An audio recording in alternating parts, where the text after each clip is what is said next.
Welcome to the Scriptures Are Real podcast. I'm your host, Kerry, and this is the podcast where we talk about things in the Scriptures that have become more real to us and that have made the Scriptures real to us because we believe there's a power in the Scriptures and we draw on that better when they become real to us, and we need that power. I'm excited for our guest today, a good friend of mine, George Pierce, who teaches in the same department that I do, who has his degree actually from the same school that I do from UCLA. His was in biblical archaeology. I don't know if that's exactly the right title. He'll correct me when I'm wrong. I first met George. This will tell you a little bit about him when his wife, Crystal, who I hope to have on the program as well, she got her degree from UCLA in Egyptian archaeology. So a very similar degree to mine. But I first met the two of them. I'd met Crystal before. I first met George when he was on his honeymoon at an excavation. If that tells you anything about George, then there you go. So welcome, George. All right, thanks for having me. Appreciate that. I graduated. Tell us a little bit more about yourself. Okay. I am originally from Florida. I grew up, born and raised in Central Florida. And in fact, my undergraduate work was at a college in Florida in history with a minor in biblical studies. And then I had no intentions of going into archaeology or anything like that. I had one class in biblical archaeology as an undergrad, and then through various twists and turns after graduating from college, I realized that I wanted to go back to grad school. I wasn't sure what for, and it was eventually sort of led to think about the archaeology of Israel. And then I ended up in a graduate program at Wheaton College in Illinois. And for those who don't know, that's a Christian college, right? It is. And your dad was a pastor, or my dad was a pastor. He was a Baptist minister. Funnily enough, he grew up as a member of the Church of Jesus Christ of Latter-day Saints, and then sort of shifted and became a Baptist minister. And we always kind of grew up with the same sort of values and thoughts on Scripture and primacy on Christ. So I grew up in Christian schools all the way from 4 years old up to my first master's degree. So I was like solely steeped in the Bible and everything else that's going on there. And so I went to Wheaton College. We jokingly call it the Harvard of evangelicalism because both of my It's a good school. both of my professors actually who taught me biblical archaeology were both PhDs from Harvard. And so we used to joke that it was a Harvard education at a Wheaton price because they put us through the same sort of rigor. And it was really good. And I still work with one of them in the field now at Tel Shimron in Israel. He's our excavation director. And I got another master's degree at the University of York in England in archaeological information systems, which is a fancy way of saying computer applications in archaeology. And then I ended up at UCLA, and that's where I met Crystal. And eventually, right, we met you, and sort of things fell into place. And it was at UCLA you joined the church. It is, right? Yes. It was at UCLA that I joined the church. So I was baptized in June 2009. So a little over a decade now from that date. And then Crystal and I were sealed in the Salt Lake Temple July of 2010. And so that shows you how fast, right, things are kind of moving. But and like I said, I met you in September 2010. So I think we actually met. I think we actually met before that. I think we met at RC that year, back in April. And I think we had mentioned that we were going to get sealed, and then we were going to Jaffa because that's where we were working at the time, was in Jaffa on the coast. And that's how I knew to come and meet you in Jaffa. You're right. Yeah. That's so right. You and several other colleagues, Ken Jackson and Frank Judd and others, came to our working honeymoon. As she and I were working on the material at Jaffa, mostly Egyptian material actually that summer. And so Ramses III. Like all kinds of great stuff. And a lot of Tutmosis the Third as well. So a lot of early sort of consider early late Bronze Age, if that makes any sense. But the beginning of the late Bronze Age, just put it that way. And it's just gone from there. I mean, through various sort of things we were brought out here to Utah, and that's just that. And now I'm celebrating being promoted to associate professor. So that's a good thing. Congratulations. Yeah. Yeah, that's about it. And yeah, so Crystal's degree, it just happened that we were in the same department, and it's through her influence. And she was studying Egyptology, and I was studying officially archaeology of the Southern Levant. Right, those two tracks mutually sort of joined together, and yeah, the rest is history, as we say, or yet to be written. I'm not sure. So Yeah, that's well, where well, we're at. both. Yeah. Yeah, a little bit of both. So that's Well, where we're at. wonderful. Yeah. One of the things I love talking with George, I do archaeology in Egypt, and I study and go to tons of sites in Israel, but I don't do. In any case, the one of the things I love about George is that he has his hands in the dirt in Israel all the time, and that causes things to come to life in a different way. So we're going to talk about the book of Joshua today. One of those things where we're covering the whole book in one day, just like we or 1 week, just like we did Deuteronomy, and that's just the nature of studying the Old Testament in 1 year. So. I will always advocate for just having the Old Testament a 2 or 3 year course of study, but I think there are a very small percentage of us that advocate for that. Anyway, so we're going to do Joshua, and I'd just love to hear what insights you have from the things that you've done that have made this a little more real or helped you understand some of what's going on in Joshua a little bit better. Sure, absolutely. I think it's interesting because Joshua gives us the opportunity, whereas they're good ancient Near Eastern connections, especially as you know, with Egypt and the story of the Exodus, and we have other sort of things that we can pull on, whether that's like textual, um, outside, and we're looking at other ancient Near Eastern texts like from Egypt or Mesopotamia or Canaan or somewhere. For these other books, Joshua is the first one where we start to get, in my opinion, we can start sort of like nailing things down archaeologically, if you will. Yeah. Although some things are very elusive. And so the biblical text that we would study in Come Follow Me has as we look at the biblical text, it's very much in Joshua. It's very succinct, and it's right. They come into Canaan, and right there's a little bit of prep, but then they hit Jericho, and then they hit Ai, and then they go from there. And there's this incident with Gibeon, and then they start to move up north for the northern campaign, and they do all this other stuff, and then they come back down, and eventually once everything's kind of set, then the land has rest from war, and then the second half of Joshua, this is where people kind of get bored, is because it's breaking up the land into the territorial allotments for each of the tribes. Which for me is the exciting part. I'm like, ooh, this is really cool, right? As we think And I about think for this, them, it was an exciting part as well. This is yeah, where you finally get yeah, the place to live, and here's where I get my piece of land to have my family raised on. absolutely. And if we want to talk about fulfillment of covenant, Joshua, starting in Joshua chapter 13 and going forward, it's a fulfillment of covenant. It's what God had covenanted with Abraham to do, is to give them this land. And so this is the fulfillment of it, to say, this is your allotment. This is where you as a tribe can live. And this is going to be your home in perpetuity. So you're going to pass it on to the future generations. And then we see how important that land is in the concept of not only the Old Testament, but also the Book of Mormon, where the big question is, how is the covenant going to be fulfilled if we're not in the promised land, right? How does that work for us? And Christ beautifully answers that when he visits the Nephites and says, this is your land of promise. So Joshua is really great. But the picture that it portrays is really interesting, because if you only read the book of Joshua, you would come across, or you come away, let me put it that way, with thinking, wow, the Israelites moved in there, they swept through that place like a wildfire, and then everything was rosy, and it goes from there. And and spoiler alert, Judges 1 tells us that isn't the case at all. They had some hard times, and this is where we start to see things archaeologically come in as well. And so having that, just like you, having the hand in the realia of the Old Testament world really kind of makes it pop and come alive to me as we think about that.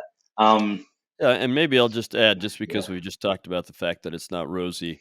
I mean, there are things archaeologically that we're about to talk about, but there are experiences that, in some ways, our larger culture has recently had. It's getting further in the past, but that can help us understand that as well. I feel like the war in Iraq really helped people understand the difference between going through and winning a war and successfully occupying a place. right? That was a complete. The war was over fairly quickly, but the uh, efforts at occupying and controlling cities stretched on for a very long time, and in some ways still is. And I think that's what the Israelites experienced. They won a lot of battles. That doesn't mean that there were enough of them to control the Hmm. cities that they'd conquered and so on. And so that's just a little bit of reality that people may be able to have experienced and can think through and then apply to this story. We'll give them other little insights as well, but that's one I think everyone can relate to. Absolutely, and that's something within modern memory. I mean, my dad talked about it with me. So my father served in Vietnam, and their experience or their mindset, part of it, as he is sort of recounted to me, was the fact that they were, how do I put this, influenced by World War I and World War II. There's a lot of slogging, a lot of combat, and then you eventually occupy all this territory. And so in Vietnam, you had a completely different situation, and they're sort of trying to deal with, how do we, are we not occupying this territory? Are we? We're still having all this combat. Like, what's going on? And so Vietnam or the war in Iraq or even Afghanistan, like, we have this sort of situation within modern memory, that some of your, right, listeners and viewers may sort of hearken to and say, oh yeah, this is the situation. It's also spread out longer than what we think, because Joshua, you could probably read it in one sitting in a Sunday afternoon and get through it. But it sort of like shortens all the events down. But I always liken it when I talk to my students. It's like the Spanish conquest, right, or the conquistadors. You learn about the Spanish conquistadors in history in the matter of half an hour, right, in school. It was a process of hundreds of years that happened at various times, and same sort of thing with the Israelite settlement in Canaan. It wasn't just a short of like, here's a 2 year cycle and then we're done. It's much longer than that as we look at it. And we can sort of just take things, because like the biblical account, again, it's very sort of short and succinct, and that led a lot of archaeologists, as you well know, in the 20th century, to interpret it in 20th century terms. And so the biggest proponent, or the biggest theory, at least for the sort of first half of the 20th century, going into the 50s and 60s, was that of conquest, just what the Bible says, right? They marched in, they took over Jericho. There was a little bit of problem at Ai, but then they like burned out of the ground, and then they did all the rest of these things and all the rest of these various things, just as the Bible had said it. And a lot of that got influenced by World War II, and the concept, and I always talk to my students about this. The concept is one of blitzkrieg, this sort of like lightning war. They go in, they take this stuff, they take over stuff, and then right they conquer things and burn stuff, and then that's it. And what archaeology started to show, and this is interesting because I actually um, published a paper very recently, but also have been working in this area for a while, was in the hill country of Manasseh. So if you think about Jerusalem, And that's maybe I can interrupt yeah, for just a second. Is yeah. that paper in the volume from Creation of Sinai that was published by the Religious Study Center in Deseret Books, so people could access it? So sadly, no, that was a paper on Abraham and the ancestors of Israel in the Oh, Negev. that's right. Okay. Uh, this paper was published in a festschrift for Jeff Chadwick. Oh, that's right. Okay. Yeah, Yeah. Okay. which may not be accessible, but I can give you, as the author, I can give you a PDF that you may be able to upload, so viewers Yeah, or maybe we can could get it access on that. the BYU Yeah, Scholars Archive or something. yeah, Yeah, Institutional Repository, yeah. Scholars Archive. So There we are. if Yeah. we get that uploaded, I'll put a link in the notes for Okay. that. All right, we can do that. So one of You the should read one of his the other ways. paper that's in that other book that I talked about. Absolutely. Yeah, the more readers, the better. And then another paper that I did on this area is going to be forthcoming in a 48 chapter book that I edited with a colleague, entitled "The Ancient Israelite World." And in there, and in some of these other papers, I talk about the tribal territory of Manasseh. So if you think about Jerusalem, that's the tribal territory, technically, of Benjamin and Judah. Directly north of them, right? So you have the tribal territory of Benjamin, in which Jerusalem sits, and then you have directly north of that is Ephraim, and north of that is Manasseh. And Manasseh is kind of split. Half of them settle on the east side of the Jordan, half of them settle on the west side. In the western section of Manasseh, and I'll get to my point here, when we take a look at the Israelite settlement, so looking at the tail end of the Late Bronze Age, so 14th and 13th centuries BC, going into the early Iron Age, the 12th century BC, what we see is a lack of destruction. So we don't have the same sort of pictures of sites getting destroyed in this area that we would expect or see somewhere else, or Yeah, like what following we along see the at Hatzor, where there's clear evidence of yeah, huge yeah, destruction. nothing like hot source stratum 13, right? In terms of this, and so this led then a sort of shift, or at least a different proposal. Instead of proposing and adhering to a conquest narrative, just like the Bible has, one biblical scholar, Albrecht Alt, said, you know what? Here's the situation. First of all, the Bible doesn't say in terms of Manasseh that they had like taken over all these cities. And what we see archaeologically is that they're sort of moving into the space between cities, if you will. So cities, right, are spread out and they have their own agricultural lands, each of them.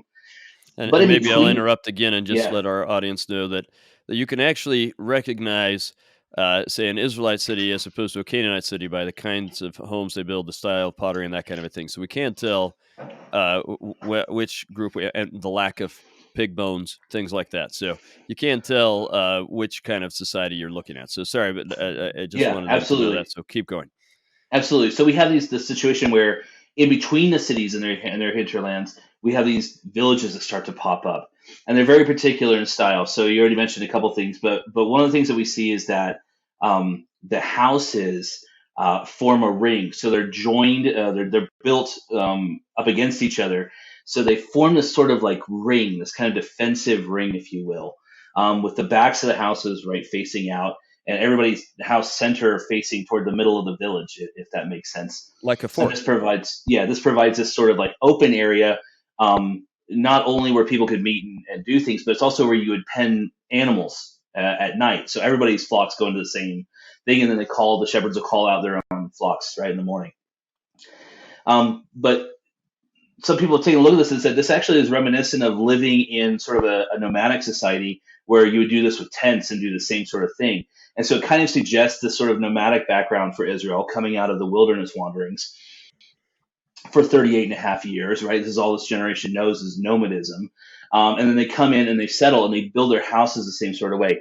The house style, what we call a four-room house, in which you have this sort of rectilinear room at the back and then three rooms extending toward the front. These four rooms, this is characteristic, also seems to be characteristic of Israelite society. And we see other things. So there's some pottery styles that seem to be kind of indicative, although that's been sort of questioned.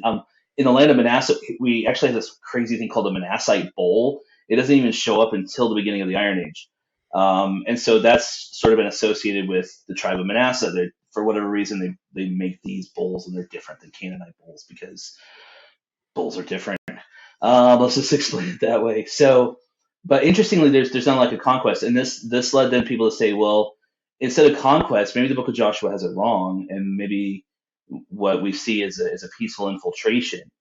And all these stories of conquest are later sort of fabrication to show how strong the Israelites were. And instead, they kind of sneaked in quietly, settled, and then over time, there was a lot of sort of gradual taking over of cities, intermarriage, things like this, to form what we think of as a biblical Israel.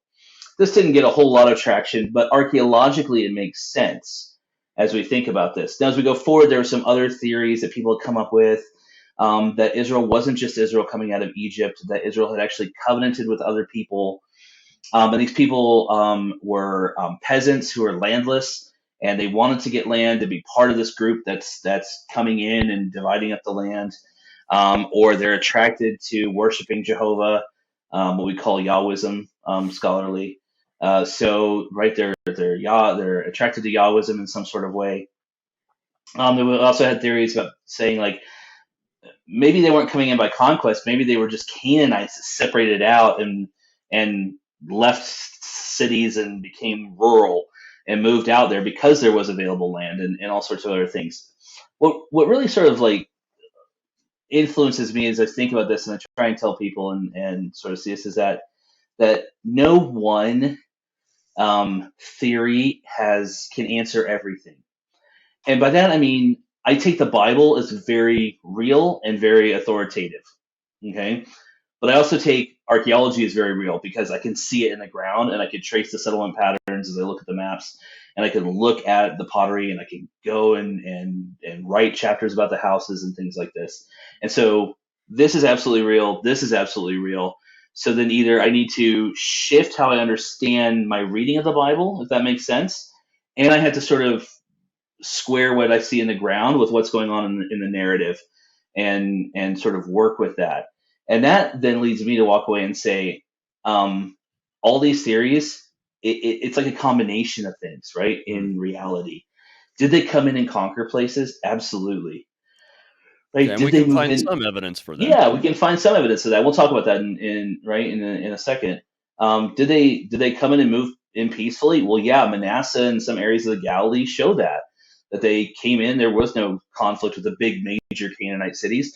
They came in and established, right, their villages and then grew from there, and all the rest of this. Did some people join in by covenant? Well, the book of Joshua tells us that the people of Gibeon did, and we can see this in other places that eventually had Israelite material culture. So, for instance, I worked at a site, Tel Dotan. Our audience may know or recognize Dotan. Dotan is the place where Joseph was sold into slavery by his brothers. It's also the place where, coming up in your reading in the Old Testament, Elisha is at Dotan, and when the Syrian king sends his forces, Elisha prays that his servant's eyes would be opened, and they see that the prophet is encircled by chariots of fire. And where do we get that phrase, right? So that was at Tel Dotan.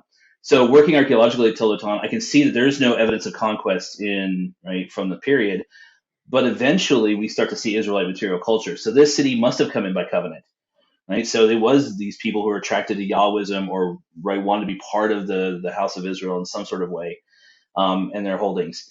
We can see that right there's some ruralization. We can see that people are nomads and settling down. So all these theories then come together, and for me, that lends so much color to the scriptures. Yeah. That it's not just a blitzkrieg in, and they do all this stuff, and it's over in a couple of years, and then right that's that.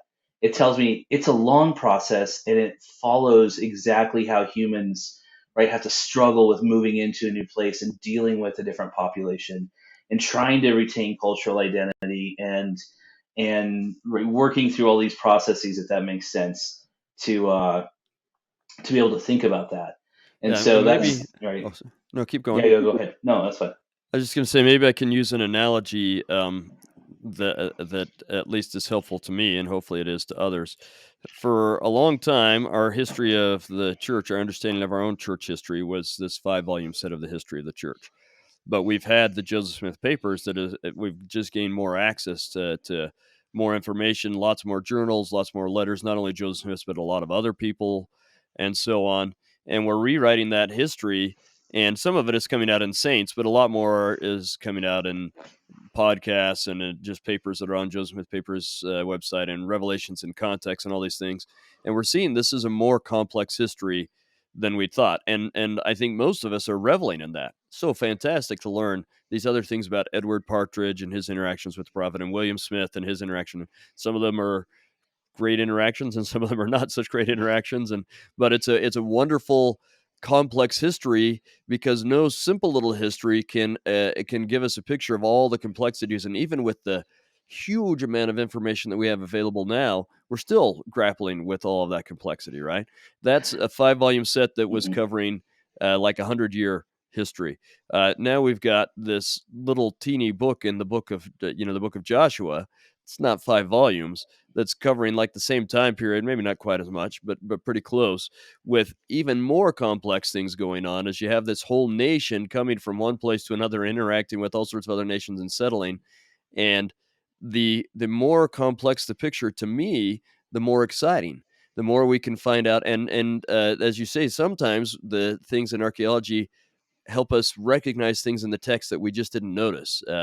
Yeah, like you said, the people who are making covenant with them, and the fact that they're told that they should destroy all these cities, and get rid of them so they don't partake of their culture. But a little bit later, we learn they didn't, and they're partaking of this culture. So that means that there must be some cities they didn't destroy, and there must be some places that they did start to integrate with. And so the textual clues were there. We just didn't catch on to them until something forced us to look at it. And now we're getting this multivariate, complex picture that's more realistic and more fun, I think, because it allows us again to apply it to our life better, because we can say, okay, well, sometimes God asks me to avoid all these things, and I avoid some of them. How's that going to work in my life, and that kind of a thing. So, anyway, that's an Absolutely. analogy that helps me. No, it's a great analogy because if we think about it, it's the same, right? It's broad stroke picture of the history of the church, and we're starting to get sort of like finer details. And what's interesting then is we have this broad stroke picture of the history of the house of Israel, trying to settle in the land. Which volume two for that would be the book of Judges, right? So Joshua's Right. volume one, Judges is volume two, and they're still sort of trying to work things out. And in fact, the conquest is going to last from Numbers 21 up through Second Samuel 5. So it's like quite a long sort of span. But we're getting broad strokes, and as we look at archaeology, we start to just like fill in the picture a little bit better and add detail and color. And the interesting thing is too is I think if we look at as I look at sites like Tel Dotan in this region of Manasseh, in the northern part of Manasseh's hill country, just on the border of some of these bigger valleys to the north. Or as I look at other sites, and we can think about like Hatzor and right, others, we're getting then like the fine strokes that we would know. And I would sort of as an analogy say, like in people's family histories, if they have a long family history with the church. So like my wife, my Crystal, her like folks go all the way back. I mean, there are people in Nauvoo who are getting patriarchal blessings from Hiram Smith, right? And we can fill in the thing. And so when we think about the history of the church, we go, well, yeah, people moved across the plains and they walked, right? And there were all these companies and Brigham Young and then all these others. And we talk about this other stuff. And occasionally we'll get mentions, which is my part of her family, of the ship Brooklyn, which those people went to New York and then sailed around, Yeah. right, all the way up to Hawaii and then back into San Francisco. And they lived in Yerba Buena for a while before coming west and all the rest of this. And those are like the fine details that we kind of get out of archaeology, these sort of family histories. Because obviously I want to extrapolate that to the house of Israel, but we've got that big picture in Joshua. So archaeology gives us a little bit better picture, although it's not always perfect, right? Not always perfect. And there's problematic. So we can even get into that at times because we have the whole sort of the issue of associating conquest and taking a very sort of hyper literal view of Joshua with archaeology and then trying to sort of like match these pieces. Sometimes with people on both ends of that argument with agendas.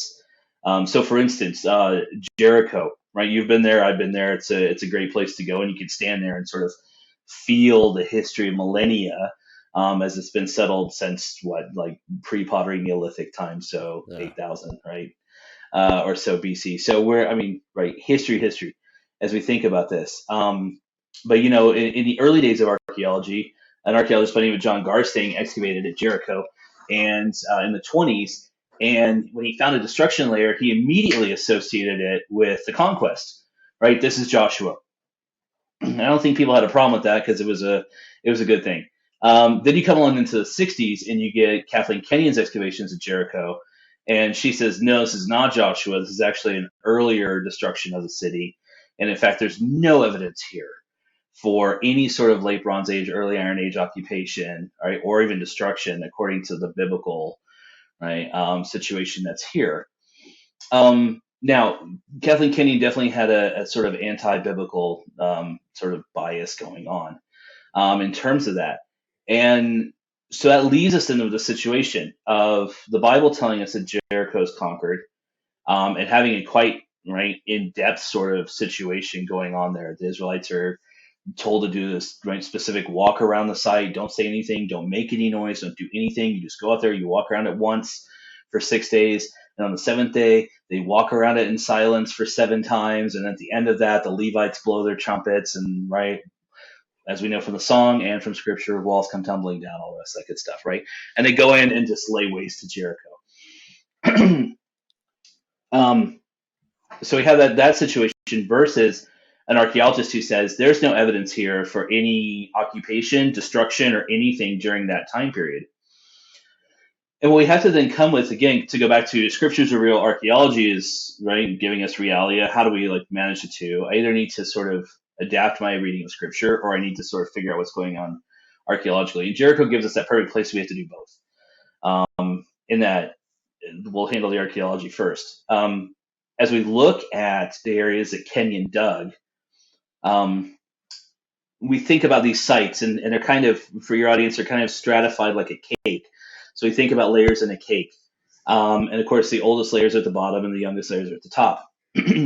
Now, sometimes those cake layers, where they may be sort of full in one area of the site, they're kind of collapsed in certain other areas of the site, if that makes sense.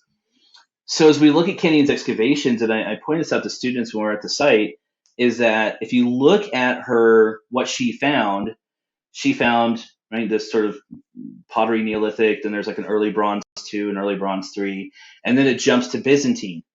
And I said, so if you're digging here, right, from something that's 2200 BC, then all of a sudden it jumps to about 400 AD.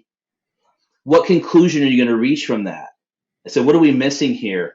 And of course, the students kind of like put things together, and they'll say, oh yeah, no, you're missing like, late Bronze Age, Iron Age, all that stuff. I said, yeah. So if you only dug in this spot and this is what you found, would that lead you to conclude that there's no late Bronze Age here? And they're like, oh yeah.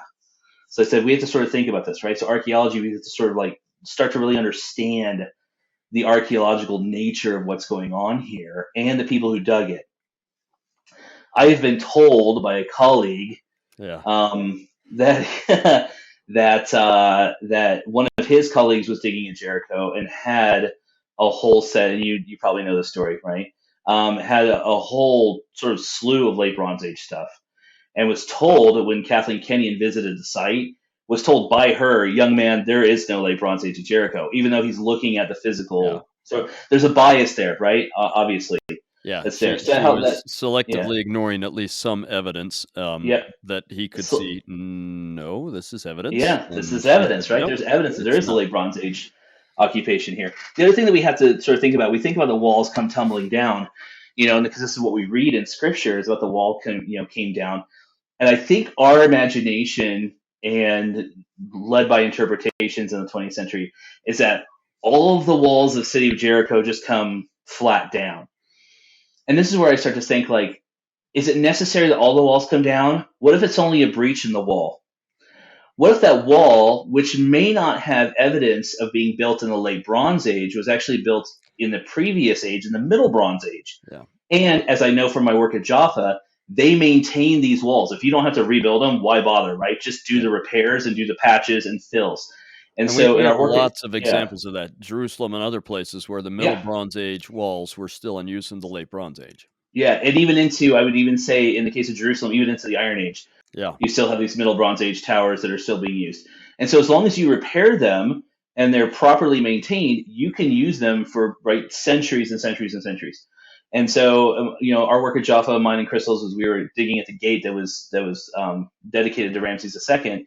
We could actually trace through and look at the mud brick repairs from previously. So it was even older than Ramses II. It had just been patched, and then the sort of latest iteration was putting in these columns that had Ramses titles on it and honoring Ramses.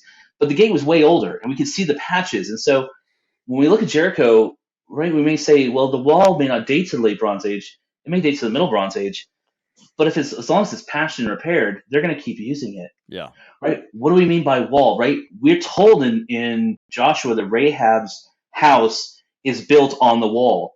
So is her house part of like back to back with other houses forming part of the defenses, which is something we see in Canaanite cities in the Middle Bronze Age. We also see it in Iron Age villages from the Israelites. Is this part of this? So when we start to think about wall, we have to sort of shift our thinking and say, maybe it's not like the cartoons, maybe it's not like our ideas, and all the walls tumble down at the same time. Maybe it's a section of the wall that tumbles down, and you've been there, so you're familiar with what I'm talking about. There's a section of Middle Bronze Age wall that's fallen forward. Yeah. In fact, that helped me picture this in a way that I hadn't before, because, and this is the Italian excavation you're talking about, I think, right? Mm-hmm. Which Yeah. Yeah, and you probably went when I did, like, in 2010. By now, you can't see this so clearly because it's been rained on and the mud, bricks have Hmm. kind of are indistinguishable, but at the time, you could kind of see clearly. So walls were often, and you know this better than I, so correct me where I'm not saying this right, but Hmm. walls, especially Middle Kingdom walls, were, I mean, Middle Bronze Age walls. That's my Egyptian coming out. Middle Kingdom. Close to same Yeah, difference. Yeah. yeah, okay, Middle Bronze Age, same time. Uh, they would have what we call a glacis on the bottom. So this is Hmm. like a pile of, it's not necessarily rubble, but just think of rocks and stuff where you aren't doing this brick by brick straight up wall, but you make the bottom part of the wall. It's almost like a foundation of a bunch of stones, and they're stacked on top of each other, and it's not quite as straight up, but that's the bottom big chunk. And then you build on top of that these brick walls, and Hmm. you could see from what the Italians did that there was a place where the brick walls had fallen down on it's kind of tumbled across the glacis and down in front of it, almost forming like a perfect little ramp to run up the glacis and into the city. And that was a Middle Bronze Age wall, which, as you said, is likely still in use in the Late Bronze Age, which is when just so that everyone knows, that's when Joshua comes in. It's late Yeah, Bronze yeah, Age. yeah. Being late Bronze Age. So yeah, it's a perfect sort of thing to sort of say, wow, that fires up my mind. So when I think about what's happening here at Jericho, right? Is it any less of a miracle that not all the walls come down at the same time? Or is it such a miracle that the wall collapses across the glacis, forming this ramp, and then they all pour in through this one breach in the wall, and they all just sort of go from there. And perfectly. And here's a miracle for me, as I was telling a group of students when I was there at Jericho and had some time to reflect. I said, "Here's a miracle for me. Normally, in the ancient Near Eastern warfare, where they're going to attack is the gate, right? Because that way they Yeah. have an in into the city, and they're gonna attack the gate. They're gonna use slings and they're gonna use arrows. And in some cases, they're gonna burn the gate, like we had at Jaffa. There's a Canaanite insurrection against the Egyptians, and we found a whole bunch of jars that were smashed. And my call, as soon as I saw them, I was like, "It's olive oil. We can test it, but I'm going to tell you it's olive oil, and they use it as an accelerant to burn the gate." And so this is where you would do it. I said, "Here's a miracle for me. Not only did this section of the wall come down, but it's not at the gate. Like the Lord had them avoid the strongest point where the Canaanites would have defended, Yeah, and and where just all the put in a Canaanite breach. forces are. Yeah, and just put in a breach somewhere else, and then they just pour in through that breach in the wall. Right. While all And the so we forces have, in the yeah, meantime are across the city ready for them to come in there. yep, by the gate. And so it's kind of this interesting thing where I go, this is just as much of a miracle as whatever, right, our imagination is fired with everything coming down at the same time. In fact, this is probably even more so because the Lord is very directed. And we see this in scripture. Whenever there's a miracle, it's very directed. It's not just a general like Yeah. so it's very directed, very needful, and it's what they needed to experience at the time. And when that mud brick collapsed or whatever, and maybe it was a situation where this section of the wall hadn't been upkept, and right, that's part of the miracle is that it had not been done, and then it just collapses. Still a miracle, Yeah. right? Still a miraculous thing, and we can still say, listen, here's a piece of realia, right? And you can go online and see some of these pictures from Jericho, right? If you don't have the opportunity to go, but like you and I, right, have been there. Here's a piece of reality that says this happened, right? Yeah. It may not be what my imagination says it is as I'm reading the Bible, but it really happened, and they were here. And then, right, for whatever reason, this place gets abandoned, and the next time we see like verifiable occupation, really post that in Jericho is Iron Age 2, so the biblical period, Old Testament period, when you have Elisha coming to the spring of Jericho and things Yeah. like that, which is still there and still cranking out water, which is also right a great sort of piece of reality there at Jericho. Yeah. But And there are so two yeah, other so the, elements of yeah, that story, yeah. of that miracle that you're talking about. Well, one other element of miracle and another of the story you're talking about. Because remember that Rahab has promised that she'll be spared. And she Hmm. lives in the wall, apparently, or her house is up against the wall. So actually, not having all of the walls of the city fall down is part of what allows God to fulfill his promise that Rahab Hmm. is going to be spared. So in some ways, to me, this is the targeted nature of it is even more miraculous. God does what needs to Yeah. be done, but yeah, remember how I said you're going to be all right? It's not falling down where you are. I mean, we don't know where she lived, but I'm going to assume Yeah. that it didn't fall down where she lived, and that's kind of fantastic. And then it actually also makes sense to me that we have a period where it's not occupied because the Israelites are reported to have destroyed To everyone and total. Yep. everything. There's not supposed to be anything left there, Absolutely. so it should have an occupation gap. Yeah, so there should be a gap here. They're told not to reoccupy it, in terms of that. And the beautiful thing about the Rahab story for me, just to sort of tie it, like put a bow on it and everything like that, is that because of her faithfulness in acknowledging like the God of Israel and hiding the spies and then sending them out on their way and they preserve her, she gets incorporated into the house of Israel and Yeah. she's part of the genealogy of Jesus Christ. Yep. And so in Matthew 1, what is it, like sort of like verse 5, Boaz's mother, right? Boaz who marries Ruth. Boaz's mother is Rahab, and so it's really an interesting sort of situation there that right ties it in with Jesus. That like here's this faithful Canaanite woman of all things, and Uh, of sort of questionable reputation, yeah. brought into the house of Israel and is faithful, and then right, becomes an ancestor of Christ. And not just brought into the house of Israel. Boaz is a man of some means and respect.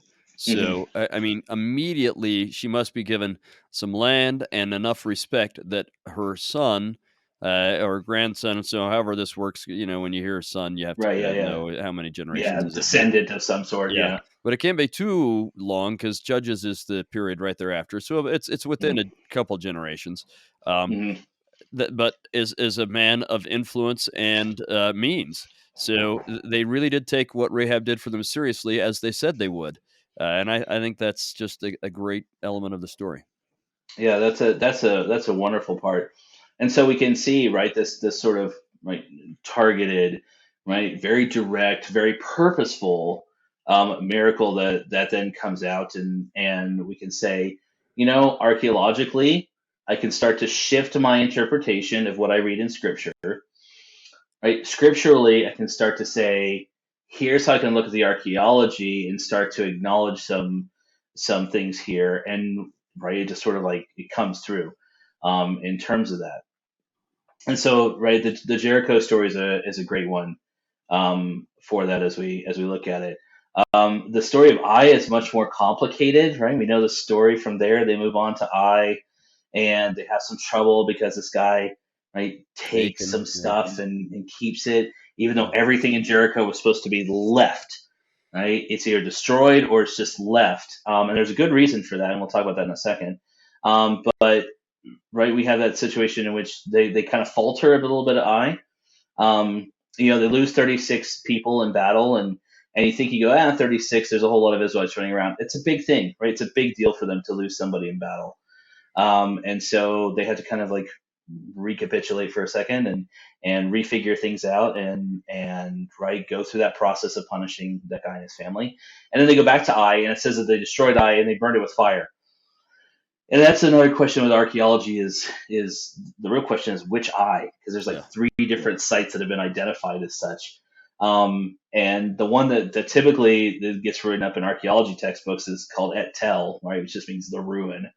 And it doesn't have any destruction again from this period. Interestingly enough, there's another site nearby, Kirbet Makatir, which does have late Bronze Age occupation, which does have a burned gate and burned all the rest of the stuff. And so it's a question of like maybe we have the wrong sites in some of these places because it's not an exact science. I mean, it dates back to the 19th century where we had biblical scholars literally traveling around with guides on camels, and they would come to the site and say, "What do you call this site?" And the guides would just say whatever the local name is, or most of the time just say Et Tel. And they're like, "Okay, great." They write down Et Tel, and then that night they're reading the Bible and they go, "Well, this is like it seems like it's close, right, according to this, and so Yeah. this is what we're going to call it, right? This should be I." And we just may have the wrong site, right, in Yeah, terms of that. because they were just saying, Yeah, yeah, we don't know, we call it a ruin. yeah, we And call it you're the like, ruin. That's oh, what we call it, the yeah, ruin. oh well, Yeah, Etel, that sounds, and they take it as a name. yeah, So, yeah, yeah, yeah, yeah. They go, yeah, it sounds great, and they put it down. So, right, archaeology not being an exact science at times, we have to sort of like take that into consideration when we have people who are like, well, the Bible's not right because archaeology says this, and I go, well, as an archaeologist, I know that sometimes it's not exactly as exact as like to think it is, Right. but that's fine, right? In terms Most of of the this, time, actually. But yeah, yeah, most of the time, right? yeah, As as we look at it, and we also have to like rethink, I think, in terms of things our understanding of conquest. So when it says that Joshua went in and right, they wiped out everybody, and the Bible talk about, right, they just lay waste to the population, and people get very concerned, right? What about women and children? What about, right, people who are innocent, had no idea, and all the rest of this? There's some scriptural things that I can come back and think about this.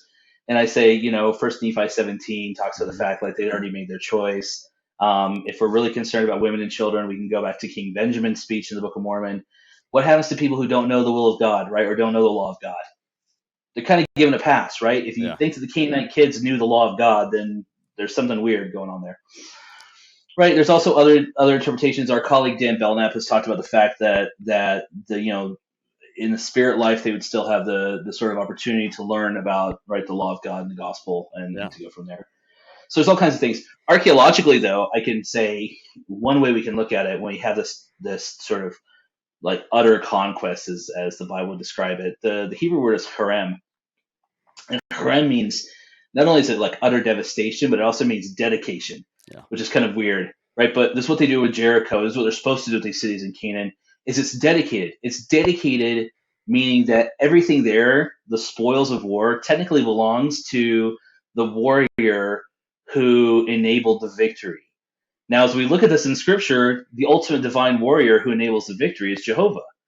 And so, right, all this stuff is dedicated to Jehovah, right? It's all there, right? So utterly destroyed, all the rest of the stuff is there.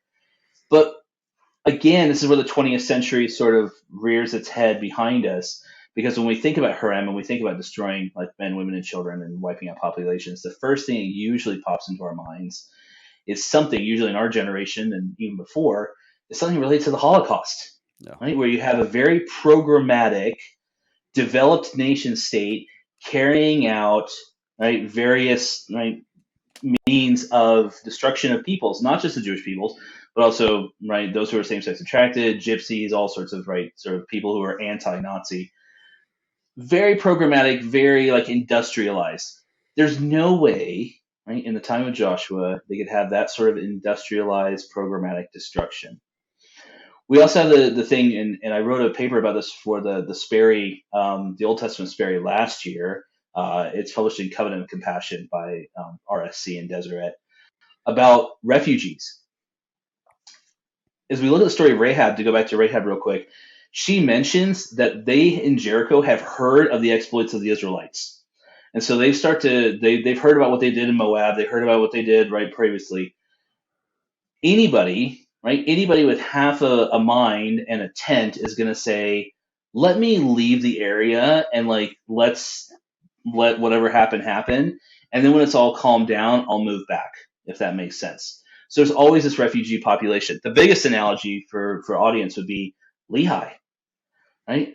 Lehi's warned Jerusalem's going to be destroyed. They've already like had instances of the Babylonians coming to Jerusalem, especially if the Book of Mormon starts in 597. They've already had a couple instances of the Babylonians showing up. Anybody who's sane would say, yeah, let me get my family and let me get my tent, and or at least go buy one from REI, and we're out of here, right? So they're going to have refugee populations, right? So as we look at harem and we look at what's going on here, and we have the sort of moral problem of what about women and children, what about innocent people, what about all the rest of this, I have to say, first of all, there's no way that they're carrying out a systematic, programmatized annihilation of the population. Secondly, right, there's always a refugee population at some right stage that they're going to be there, right? Thirdly, then we can think about scripture and say, listen, this isn't like the Holocaust. This is way ancient, and right, doctrinally we know that these people are given right instruction and chances later on, or not held responsible for what they don't know. They right. don't know the law of God. They just don't know, right? And in terms of this, it doesn't right help us to sort of like assuage, but I think that's one of those tensions in the book of Joshua that we have to kind of like be at peace with, or at least make peace with, until we're in the presence of Christ and He can explain it all to us. right? At which point I'm going to have to rewrite my entire archaeological thinking and be like, oh yeah, that makes sense, right? Yeah. In And I'll terms of just things. say for the reader or the listeners of this podcast that maybe have joined later or something, if you want to go back to the one we did about the flood, we explore this issue a little bit more, and we make reference to the Canaanites then as well. But this idea of God giving people a chance, and when it doesn't seem to make any more progress here, then you move them to the spirit world and you give them another chance there. And as you said, Nephi makes it clear. You also get in Genesis 12, Abraham being told, yeah, your descendants will have to be in Egypt for 400 years because Canaan's not ready. And you couple that with First Nephi 17, where Nephi says they were preached to and they rejected the word of God. That just kind of gives you the idea that uh, God was no longer, and that's 400 years of trying, no longer having success with them. So he moved them to a different place where he could hopefully have success. But there's another element of this as well that I think we actually can see archaeologically also, and that is um, at least part of the reason that there's supposed to be so much destruction. And as we've both said, there wasn't so much destruction as right there's a whole lot of Canaanites that are still around that integrate with the Israelites. One of the reasons for that destruction is God says, if you partake of their culture, that idolatrous culture, it will lead you away from me and will lead to your destruction. And we can see examples of the Israelites in places where there were still Canaanites, the Israelites adopting idolatrous Canaanite culture. We have lots of examples of that. We know 100% that it happened, for sure that it happened. Um, excuse me. We know that God was absolutely right, that when they coexisted, then I mean I would assume there were examples of the Israelites bringing Canaanites in to worship Jehovah, but we also know that the Canaanites brought the Israelites over to worshiping other gods, and it happened exactly the way God said. So this ends up being a complex picture as well. Absolutely. I'm just as a preview for things to come, and it probably won't be this year, but it'll be definitely in the next year or two. My co-editor on that Ancient Israelite World volume that's coming out in November, he and I are actually writing a book about the archaeology of Israelite cult, like one more book about archaeology religion in Israel. But our take on it is through ritual and through how various things help to support sort of what we call ultimate sacred propositions. That is, these are the beliefs, these are the doctrine that they hold true, and how does that reflect it in the archaeological record? And one of the problems that we have to go to sort of add on or bolster what you've just been saying is that really trying to determine, is this Israelite or is this Canaanite or is this Phoenician? Is this artifact, right? How are they using it? Or is it somebody who is culturally identifying with those people? And so we have this mix, and it's exactly what the Lord predicted through Moses in Deuteronomy 12 and Deuteronomy 17, that if you live with them, you're going to start worshiping like them. And this is what we hear. We hear the failure stories. We don't hear the success stories of the Canaanites who come in by covenant and they start worshiping Jehovah, and that's it's a great thing. We hear the failures of when Israelites interact with the Canaanites, and so we get Judges 2, in which it kind of harkens back to Deuteronomy and says, "This is exactly what I told you is going to happen, and this is what's happening." Yeah. And so we have that situation. And so when we look at it archaeologically, we can see that part of the reason, I think, for the destruction, especially at some place like Hatzor, is because of the proliferation of Canaanite temples. Mm-hmm. So as we look at things like, and we go back to the concept of harem, right, and this sort of utter destruction. Really, when we look at the Joshua text, we can see that there's just there's talks about battles, there's talks about armies being defeated or kings being defeated, and there's this list in Joshua 12. But really, it really only talks about Jericho, Ai, and Hatzor being utterly, as it says, utterly burned with fire. Yeah. Right? Burned with fire is the big sort of phrase there. And so where we can see in like Bethel and Lachish and other places, yes, there's evidence of a conquest, or at least the city gets destroyed at the right time period. The burned with fire is the real sort of tell of like, this is the sort of thing. And Hatzor, we already kind of mentioned it before. Hatzor is a classic case of this. And so you and I have been there and we've seen this, right? Hatzor and the palace. Yeah. You have those big basalt blocks at the bottom of the palace walls forming the foundation of palace walls. We call them orthostats archaeologically. And the orthostats, and even if your audience wants to just sort of look in a search engine and do a search engine for Hatzor in the palace, you can see that the orthostats have been burned, Yeah. and the basalt stones that form those foundations are cracked. I mean, not just cracked; they're shattered. And I did some digging, and I think it's in excess of 900 degrees centigrade in Yeah. order to get the basalt to fracture that way. Well, So and I you're think talking they about did chemical analysis of intense. some of the ash, and you can tell how hot it gets, and it was, around so I don't do so good at the centigrade Fahrenheit conversion, but it was, like, around 3,000 degrees Fahrenheit that some of that Yeah, ash so was yeah, burning. it's even hotter. It'll turn, and so if you look at the mud bricks, right? So the mud bricks would be sort of mud colored, right? Reddish yellow. It'll turn the mud bricks pink and even white in places to when they're that hot. We had a situation like that at Jaffa in the Ramses Gate again when it was burned by a Canaanite insurrection. That some of the mud bricks had turned had they were all the different colors. There was orange, and then it went to red, and then it went to this kind of like pinkish stage, and some of it was purple before you actually got to a white part where that was actually like a very, very, very intense hot spot. And so to get the basalt stones forming the foundations of the walls to shatter that way because of heat, you have a high intense heat in which right the palace is burned. That whole district up there at Hatzor surrounding the palace were Canaanite temples, which were also burned. Yeah. And when we talk about the scriptures being real to somebody, during that working honeymoon, at the tail end of it, I took Crystal up to Hatzor and Tel Dan and Megiddo and some other like famous biblical cities, and I showed her. I was like, this is the real deal.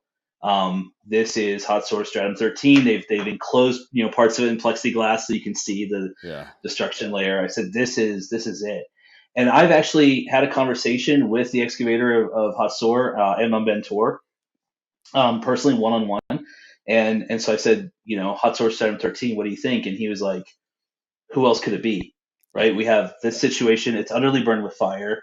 I dig a Hatzor and I dig up the stratum and it's completely burned. And you've seen the destruction. I said, oh yeah, no, I've been there. He said, you just put two and two together. There's nobody else it could be but Joshua and the Israelites. And so that's just staring at that going, this is the result of them trying to do what the Lord's commanded them to do, right? To utterly sort of like lay waste these places, to get rid of these temple districts and right all these Canaanite worship centers where they're going to be right tempted to join in that worship. Yeah. They're also all those kings that are destroyed. They're sort of um, taking apart Egypt's power structure in Canaan at the time, Yeah. Yeah. right? So they're sort of dismantling Egypt's power in Canaan so they can move in, and all of it just says, yeah, this is real. Yeah. Like this is real. And I'll sort of unashamedly say I have a because it fell out of section. I have a little piece of a cooking pot rib from Hot Source Stratum 13 in my office in Provo, just to remind me like this is real. It got destroyed, and I sort of like pocketed this thing, and I don't advise that for everyone. But yeah, it was there on the ground. And I was like, yeah, this is a piece of Canaanite and biblical history to show me that the Joshua and the Israelites were here. Yeah. Very cool. Yeah, and they even in the some of the Canaanite temples there, they found evidence of some of the statues that had been hit with a blunt force to be knocked over, right? Which is exactly what the Israelites they're supposed to destroy those temples and those gods, and hmm so it was at least there they were really trying to do what they were asked to do. And one of the if we're Yeah. going to make this real for us in our lives, then one of the things we have to ask ourselves, and this is something we'll explore in lots of future episodes because idolatry becomes kind of a major theme in the Old Testament. Um, but we have to ask ourselves when God is asking us to get rid of unholiness in our lives, in what ways are, in some ways, certainly we're successful. I can say, okay, I'm going to stop doing that. In what ways am I not? And how is that affecting me in the same way that it affected the Israelites when they didn't get rid of the idolatry around them, right? In what ways am I drinking in the culture around me when God has asked me not to drink in that part of the culture? And that's something we just have to explore with ourselves. Yeah, and I think in terms of spiritual lesson, and I've thought about this quite a bit, is that we have this situation in which Hot Sword is a great example of this, and we keep going back to Hot Sword, but Hot Sword is a great example of this because it is the physical manifestation of them following what the Lord wanted them to do. And so we have that, and there's this intense fire and right smashing of right representations of deities and destruction and all the rest of this. And I'm sure when they left Hot Sword, there's probably some refugees on the hills around Hot Sword who are watching the town burn. The Israelites are kind of moving away and probably headed south through right the Hula Valley there. And I'm sure they probably felt good about themselves because they were like, yes, we did what the Lord wanted to do, wanted us to do. But there's also this sort of like, then that fervor kind of dies away. And I think for us, then we have that situation in which we can say, I'm doing what the Lord wanted me to do, and it was real good, and I got rid of this. And then that fervor kind of dies away, and we kind of are like, okay, because then we're stuck with, as Joshua says, the land had rest from war. It doesn't mean that they then like put up hammocks and just chilled out and went on vacation. The land having rest from something, right, or rest in the Bible doesn't mean you don't do anything. It means then you do what you're supposed to be doing, and you're able to do what you right have been commissioned to do, right, or what you've been ordained to do, or however you want to put that. So when Jehovah has rest on the seventh day of creation, it doesn't mean that he stops doing things and just like puts his feet up. It means now he's able to assume his rightful place on the throne of the cosmic temple and say, right, now it's about maintaining right creation, sustaining it. So it's about getting back down to like the nuts and bolts of everyday life. So we can have these spiritual highs, like conquering Hot Sore, but then it's going to come down eventually, and we've got to like go through this plateau. And somehow, how do we maintain that fervor, or how do we maintain that desire to continue to serve the Lord and not let things slip in? And that's why I think the covenantal renewal ceremony in Joshua at the end of it is a real like amazing thing, because Joshua says, right, they go through the whole thing, they go through the covenant, he writes it out right there at Shechem and everything else, in his tribal territory because he's from Ephraim. So all those of you from Ephraim can identify with Joshua on some sort of stage. And Joshua says and gives them the thing and says, choose you this day whom you will serve. Right? If it's going to be right Baal and all the rest of these, then go do it. Right? As for me and my house, we're going to serve Jehovah. And I think Joshua's first part of that is helpful for us. Choose you this day. Right? We may not have every day as a hot sore moment, right? And hopefully we're not burning down things, right? Every single day, which would be bad. No, right? Every day won't be a spiritual high. Right? There's sometimes where I have to just go through like kind of the doldrums, or like I just have to like keep going and I have to like stay on my guard. But each day has given us this opportunity to choose this day whom we're going to serve. And that's the beautiful thing, is that it is a thing that we can choose every morning. It's a thing that we can choose every hour. And if we mess up, we can have the opportunity to get back on that path every hour, every day. We don't have to wait until Sunday to take sacrament. We can choose this day whom we serve. We can choose this hour whom we serve. And it's just right following along with that and maintaining those covenants. Good. So and I that think daily Joshua repentance does that really well. President Nelson talks about. Yeah, absolutely. Yeah. So I think there's a good sort of tie-in there, as we go through this sort of like spiritual conquest in our own lives, and try and root out things. Well, that's just good fun stuff, George. I'm so grateful that Yeah, you'd isn't come it? and help us go through this. Absolutely. I'm pleased to be here. I would like at some point I can give you an update. We're headed to Israel this summer to go dig at Tel Shimron, which is mentioned in Joshua Yeah. as being one of the sites that the Israelites conquered. So what that means there probably means their army in the field, right? They beat their army and they considered it okay. Yeah. Now it's part of the tribal territory of Zebulun. Moving on. Yeah. Yeah, which I But think Jerusalem's the same thing. They defeated the people from Jerusalem. It was probably down at Lachish, but they defeated yeah, those people, so it was conquered, even if there were yeah, still people there. yes, until 2 Samuel 5, Yeah, right? So when that's right. David comes.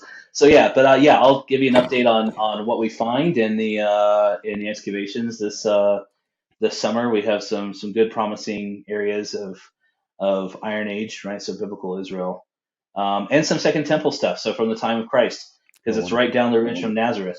So it's probably some place that Jesus would have walked by or had interactions with, as he was maturing. So yeah, good stuff. We'll look forward to having you back on and hearing about that stuff. So Absolutely. thank you. And All right. to our audience, we hope it's been helpful and has made it more real for you and thus more powerful. And If you found some insights that you think would be helpful for other people, make sure you let them know about it. And we just hope that this makes a difference in all of our lives. Thank you, George. All right, thanks for having me.